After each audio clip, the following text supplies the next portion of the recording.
नमस्कार मंडळी, मला पारंपरिक रेसिपी जपायला खूप आवडतं आणि त्या बनवायलाही खूपच आवडतात. तर छान असा आज आपण बनवणार आहोत लसणी ठेचा. तर त्याच्यासाठी लागणारं साहित्य आहे आपलं. खूप छान बनतो, एकदम भन्नाट चव लागते आणि ही एकदम पारंपरिक रेसिपी आहे माझ्या आजीची. तर त्याच्यासाठी आपल्याला भरपूर सारा लसूण लागणार आहे, 3 पानं कढीपत्ता, थोडंसं लिंबाचा रस, लाल तिखट, हळद, 1 चमचा जिरं, 1 चमचा मीठ चवीनुसार आणि तेल. आता काय करायचं आहे, एका सिलबट्ट्यामध्ये म्हणजेच आपल्या उखळामध्ये, आता उखळं नाही आहेत असे खलबत्ते मिळतात.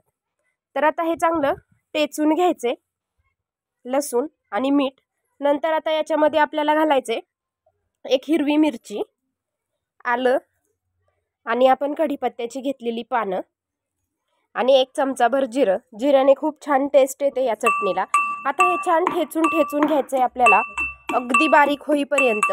याला पाण्याचा वापर अजिबात करायचा नाही. आता आपण लाल तिखट आपल्या आवडीनुसार घालायचे. आम्हाला इथं ही चटणी खूप तिखट आवडते म्हणून मी तर 3 चमचे घेतलेत.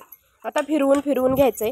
खूप छान चटणी लागते ही, अगदी पारंपरिक रेसिपी आहे. आता चिमूटभर हळद घालून थोडासा लिंबाचा रस म्हणजे 1 टेबलस्पून आपल्याला याच्यात लिंबाचा रस घालायचा आहे आणि 2 टेबलस्पून इतकं तेल घालायचे आणि सगळं पुन्हा एकदा छान प्रकारे मिक्स करून घ्यायचे. तर तुम्ही बघू शकता आपल्या तोंडाला चव आणणारी ही चटणी आहे. तर गॅरंटी देऊन सांगते, अशी चटणी तुम्ही कधीच खाल्ली नसेल. तर तुम्ही भाकरीसोबत, चपातीसोबत, इव्हन आपल्या वडापावसोबत, समोस्यासोबत खाऊ शकता, इडलीसोबत, डोशासोबत.